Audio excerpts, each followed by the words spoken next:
Hello, welcome to English 1102, Writing and Researching the Essay. I'm Dr. Amy Hobbs Harris, and I will be your professor for the semester. So what I'd like to do in this welcome message is just briefly tell you a bit about the purpose of the course. I also want to give you a few tips for the biggest challenge of this course, and then finally just tell you a little bit about myself.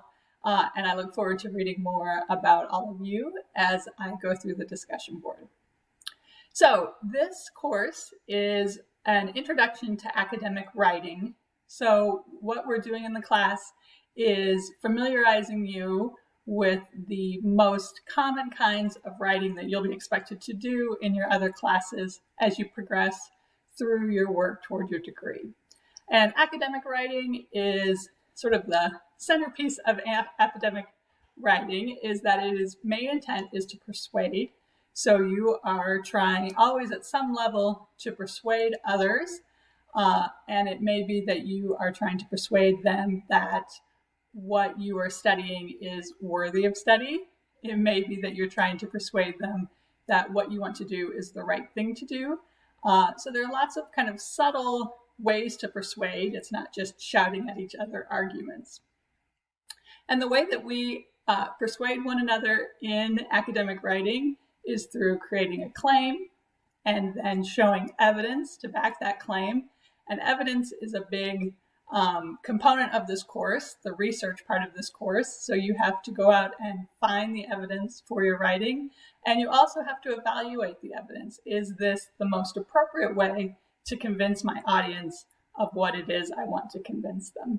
And what I just said right then, that also leads us into the analysis. So it's not enough to just present the evidence on a platter, but then you also have to kind of stitch everything together and connect the dots and show your audience why you think this evidence is worthwhile and why you think this evidence should help persuade your audience to move more along sort of a spectrum of arguments. And it's important to remember too, you're not necessarily going to convince your audience to flip from one belief to another, but what you are trying to do is persuade your audience that your claims and your intents are worthwhile and are believable. So that's sort of a quick overview of what we will be returning to time and again through this course. And that time leads us into the biggest challenge for this course. So this is condensed. Normally what we are going to work through together this term is a full 16-week semester. So when I normally teach this class, the students have 16 weeks to find a single topic, propose what it is that they're interested in, research that topic, write a persuasive essay, and then also write a more formal proposal trying to convince people to take action in one way or another. So there's a lot of time in a normal semester to really think carefully about the topic that a student wants, to go out there and really research, and then to write. So you don't have that. You only have 7 weeks. Now, in some ways, this could be actually a good thing for you, because with a condensed timeline, it means you have less time to worry about the project. So it might be that because we're moving so quickly, you'll just be getting through all of those steps, and you won't have as much time to procrastinate or just have this essay as a cloud over your heads. So a couple of suggestions to help with time management. One, I sort of just mentioned in my remarks there. One thing that we'll do is you will pick one single topic to work through the whole semester. So every essay in each module is designed to build toward the next. And this is more realistic, particularly of the kind of research that academics do. We usually don't just run out and start from scratch with every project, but we are always kind of maybe pulling out a thread of what we worked on before, fine-tuning it, getting feedback from others at conferences and through publication, and then adding to, developing, changing what we're doing. So I find that just keeping with the single topic through the semester helps students go a little more deeply and really think through issues the way that you will in other classes that you take, and hopefully in your careers beyond that. The other thing that I really suggest for you is to find a way to look at this class every day. So if you can make this class a daily practice, something that you're doing every day, it will be much easier to hop in and work on it. So writing is something that is kind of scary and can be a real challenge, particularly if you don't already naturally think of yourself as a writer, or you're not drawn to writing as an activity without the nudge of a class. And that's totally normal.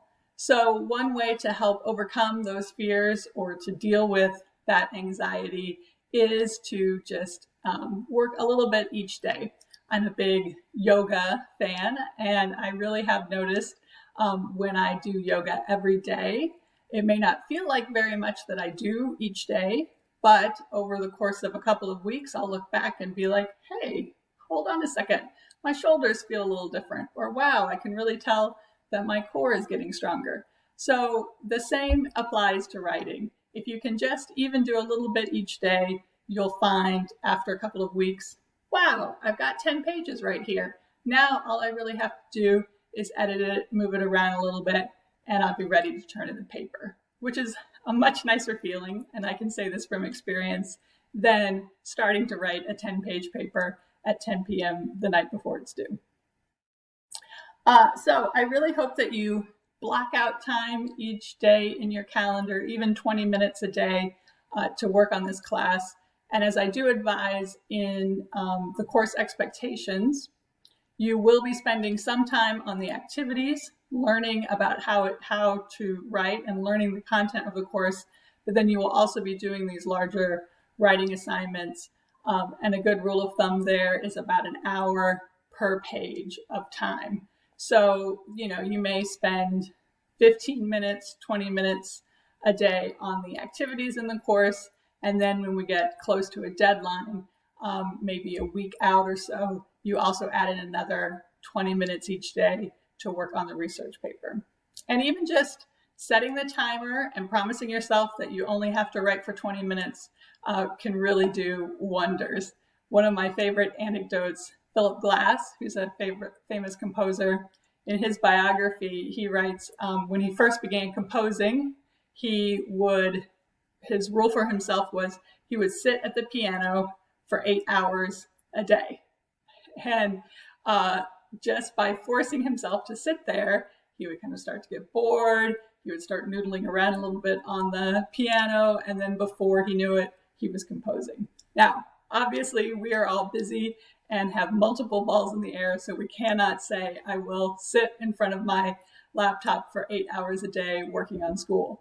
But try the same idea with just 20 minutes. Shut down your internet, turn everything off, close the door, tell your family you're working on your homework, and then set a timer for 20 minutes. And you'll be surprised at the amount of work you can get done. All right, those are enough. I'll give tips. I'll probably be repeating this as we go through the semester. But I just kind of wanted to pop in here at the beginning, introduce myself, give you some ideas about what to expect in the class, and hopefully set you up for success from the very beginning. So I look forward to getting to know all of you through your writing, and I can't wait to see what we do this semester. Good luck.